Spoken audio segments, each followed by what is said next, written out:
Is a lack of confidence stopping you from running your own interior design business? Are you getting in your own way because you're worried about doing it? Well, today we talk to Andrea Stratton, who reveals her secrets to overcoming confidence blips, battling her money mindset, and how she's taking her business from strength to strength. Stay tuned.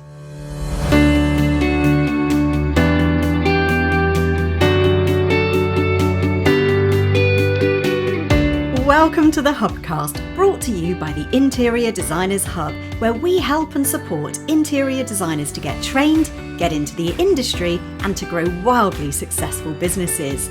If you want to work in the field you love, create the lifestyle you desire, and make the money you truly deserve, you're in the right place. I'm your host, Kate Hatherall. Let's get into it. I am so excited to welcome Andrea Stratton to Hubcast today for our very first episode. Welcome, Andrea. Oh, hi, Kate. Thanks so much for having me. Oh, we're really glad that you could come and join us today. And we're really looking forward to hearing all about your interior design journey, how you got here, what you did before, and finding out about all of these juicy things about your business. So tell us a little bit about, what you do at the moment. You run your own business, right?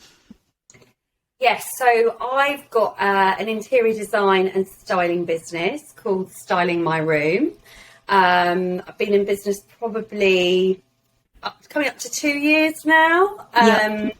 And my main aim is to help people get the most from their homes, whether it's sort of starting from scratch or whether they may already have a few things in place decorated but just can't quite get their finishing touches, so I can go in and help style it up for them, suggest different pieces to sort of, make that room feel a little bit more finished and give it their own sort of personality. So, yeah, and also back to sort of main design, layout, colour schemes, all of it, really. Okay, so it's kind of the whole design.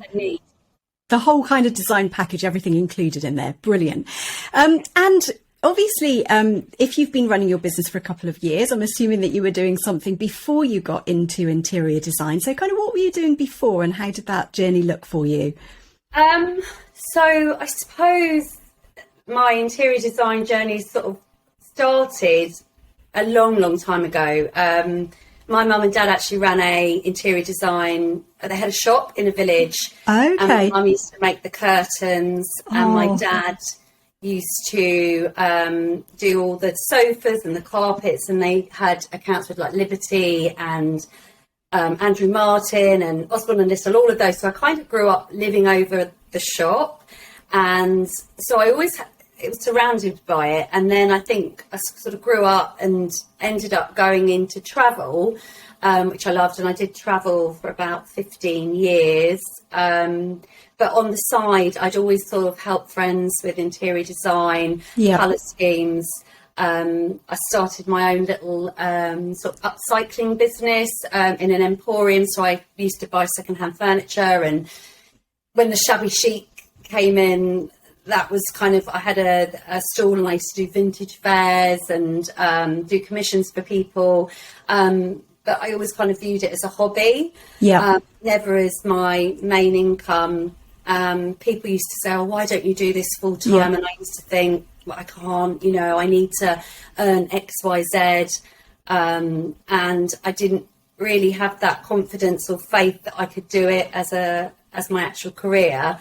So I kind of dabbled in that. And then my kids were I've got two boys. And as they were growing up, I was kind of doing part-time roles, various things, admin, a bit of sort of home help for the elderly, that kind of thing, all very much with people. So I'm a real people person. And all the time along the side, I was sort of still doing my my little vintage stall and my vintage fairs and upcycling and that kind of thing. And it wasn't really until it was probably about 3 years ago. I'd been up to see my brother, and he needed some help with his lounge. And his wife said to me, after I took my brother to IKEA, and I said, right, you need this, you need that, this cushion, this rug. And my sister-in-law messaged me and said, Andrea, you know, I can't believe how brilliant the lounge looks. You really should do this as a career. Follow your dreams, go for it, have a business. And it was almost like I needed that sign, because I'd already been thinking about it myself and just didn't have the confidence. And it was almost like the last sort of, you know, little hint from the universe or whatever that you need to do this.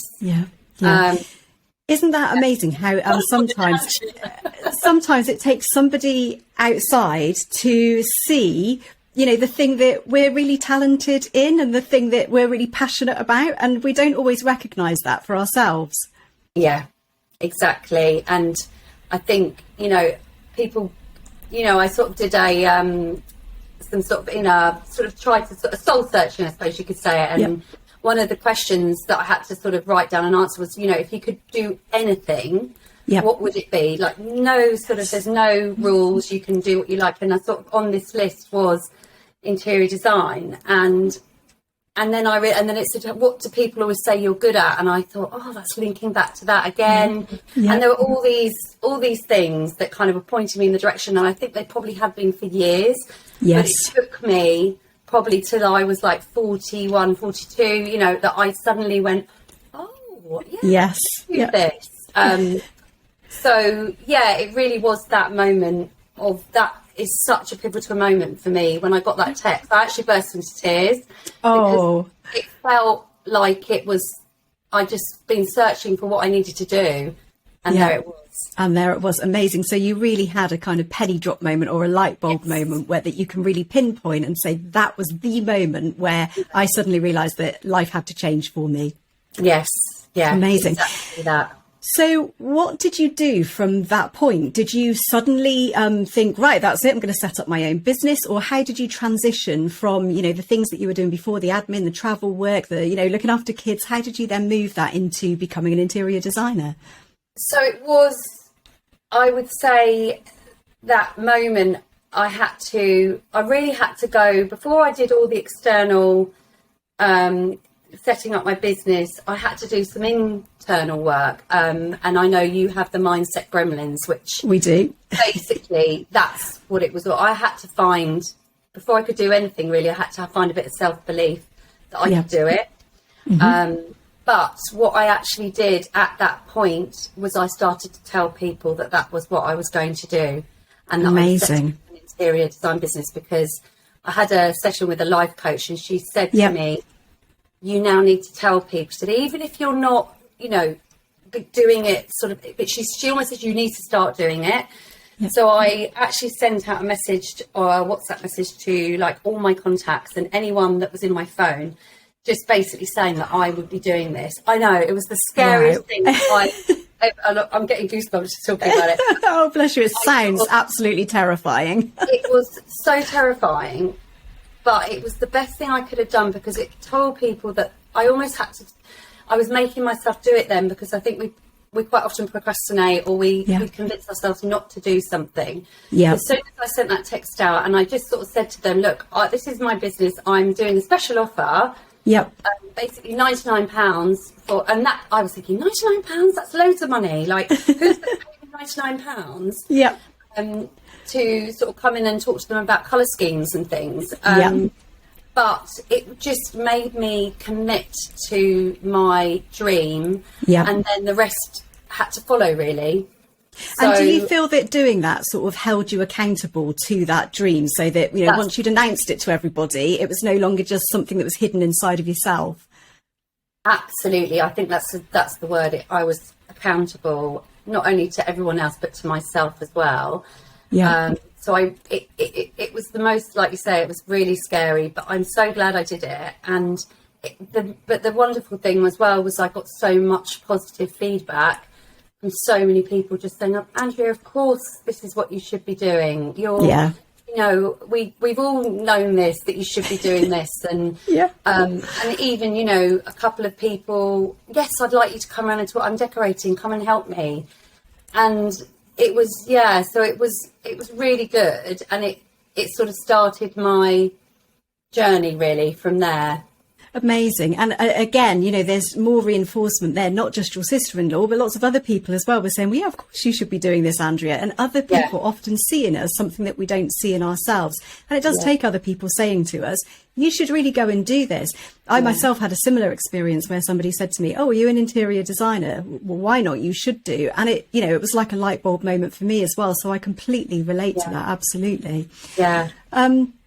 Okay, so once you'd reached out to everybody and they'd sort of, you know, validated your idea, if you like, what were your next steps then? Did you then start working for friends and family?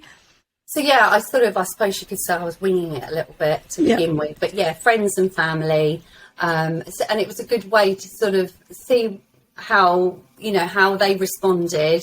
Also, I think I learned that I sort of was literally at the point where I was coming with the paintbrush, you know, to help them. They were kind of like, you know, you don't need to do that much. So it was like learning how much they needed from me. And then sort of obviously that was sort of giving me confidence and telling people what I wanted to do. And then I actually, lockdown kind of happened around this time, and I realised that I had a bit more time. Although the kids were homeschooling and stuff, I actually found that I had some time to do some study myself. And that was when I actually decided to do a diploma in interior design. And I think it's a really good idea to do something like that, because you obviously learn a lot, but also it kind of gave me the validation that I needed for myself. And also it kind of made me realise that what I instinctively knew was actually the rules of interior design. So it was good to kind of, and also I've obviously learned a lot more about the function and that kind of thing, which I maybe wasn't thinking about so much. So it's not just colours, it's so much more, as we know. So that was definitely worth. So during lockdown, I signed up to do my diploma. I also got a sort of bigger job with a radio company who needed some help doing their radio station, and that was amazing. I know, and I didn't really, you know, I was again winging it, but it just felt right. And he paid me what felt like a lot of money at the time to help him, and I had to make decisions about colours and schemes, and so that was good. And then I also found your amazing 5-day challenge. During lockdown, which again I learned loads, and then I found the hub. Which since then I haven't really looked back. It's just been one thing after another. Amazing. Well, I mean, what a journey, just incredible. And you talked throughout everything you said, actually, you've mentioned a few times about the money. And I think the money side of things is something that people really worry about. So you'd mentioned about not necessarily wanting to go into interior design because you were worried that you wouldn't make proper income from it, that it would only ever be sort of a hobby, maybe a paid hobby, but not sort of a mainstream income. And then obviously when you did your sort of first consultations and people are paying you £99, and then you've just obviously mentioned again about the radio studio, about being paid what you felt was a huge amount of money for doing it. And I see this over and over again, that lots of us have this feeling inside that if we're doing something that we love, that we're absolutely passionate about, that it's almost wrong to be charging for it, and that it feels weird to be paid for something that isn't toil, you know, that isn't like dreadfully awful hard work. Do you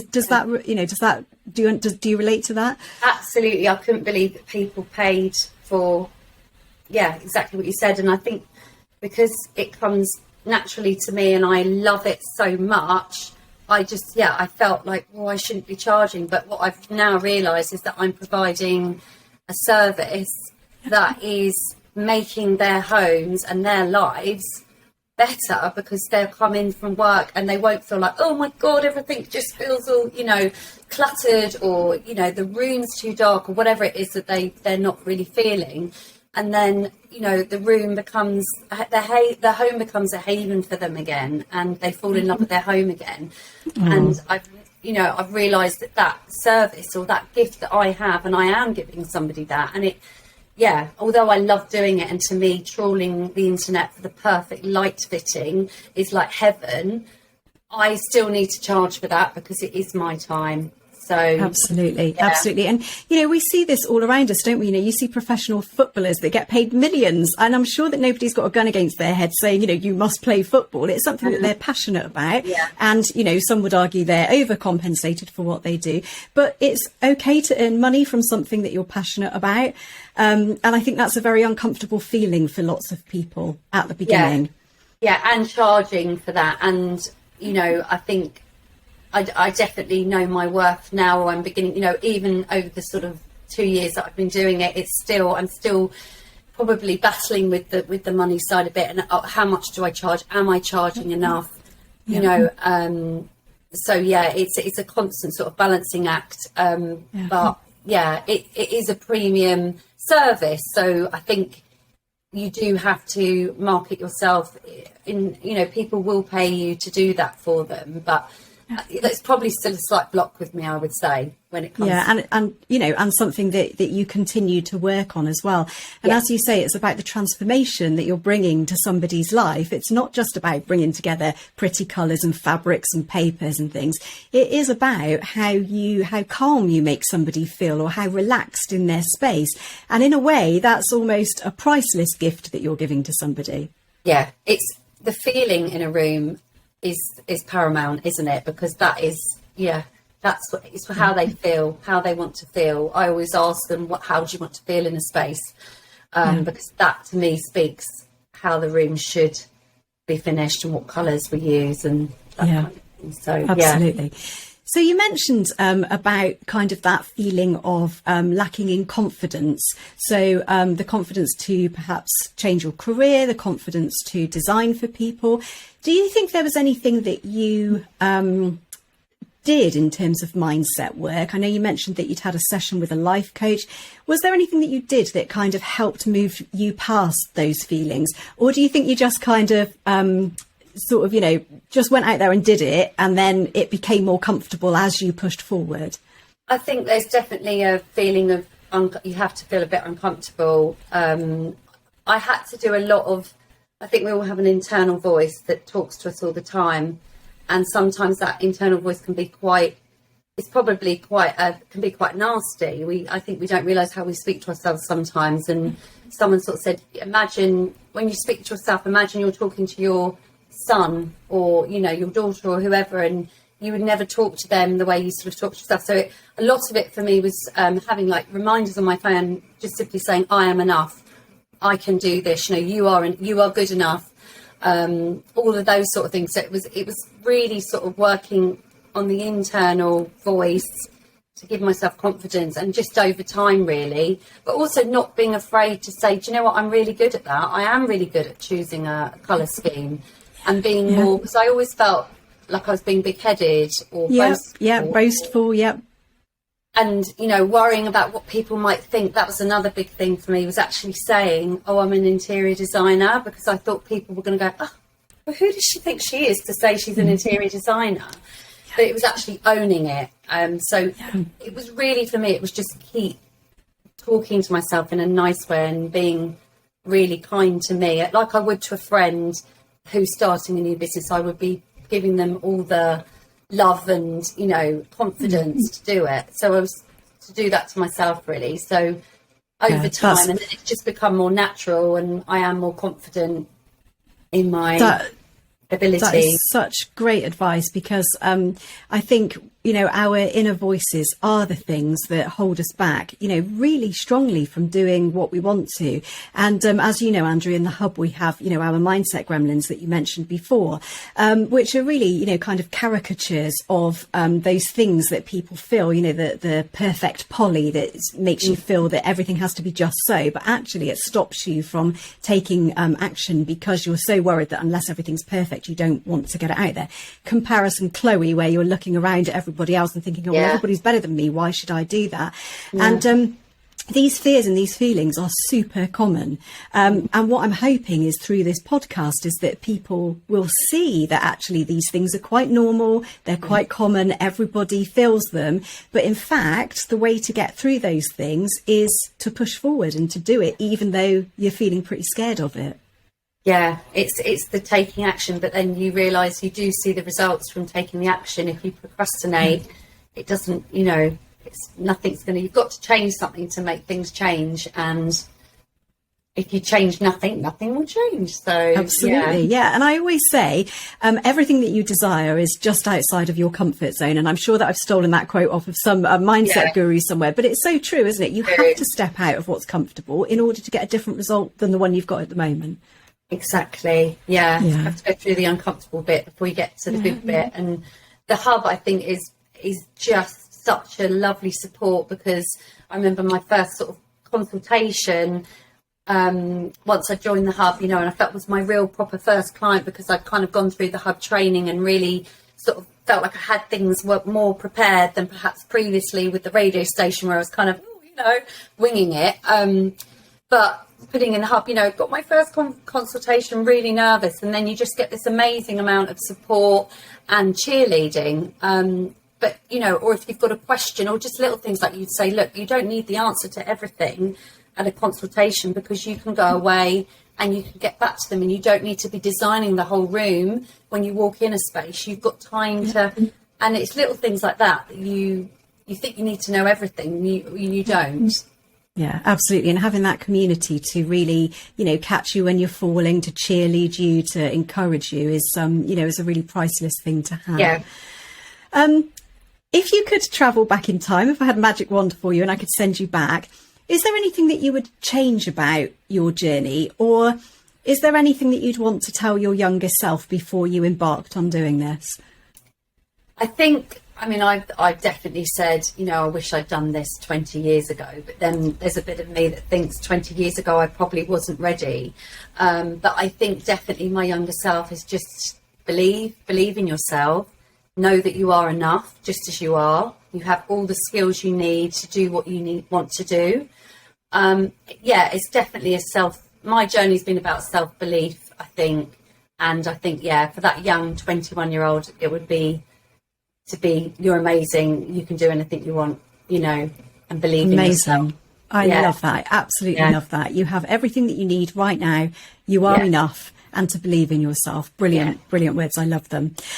Okay, Andrea, thank you so much for sharing your journey with us. And it's just, delightful to see your business growing from strength to strength. Before you head off today, would you be happy to play a quick game of designer this or that? Yes, I would. Okay, so as this is our first podcast, we have no idea whether this game's going to work or not, but let's give it a go. So we're going to have 1 minute. I'm going to give you some options of this or that. Don't overthink it. Just give me your first answer. I'm going to put a minute on the timer and we'll see how we get on. Are you ready? Okay. All right, let's go. Scandi or boho? Boho. Spots or stripes? Stripes. Maximalist or minimalist? Maximalist. Dark or light? Light. Neutral or colourful? Oh, that's really hard. I can't decide. Oh, come on, one or the other. Neutral or colourful? Blinds or curtains? Blinds. Formal or casual? Sorry? Formal or casual? Casual. New or upcycled? Upcycled. Leather or vegan? Leather. Brand paints or colour matched? Colour match. Faux plants or real plants? Real plants. Plumping cushions or karate chopping cushions? Karate. Linen or velvet? Ooh. I like both. Okay, you were saved by the bell. We are out of time. There's a few in there. That was. You want to go back and change them all, right? Yeah. Amazing. Brilliant. All right.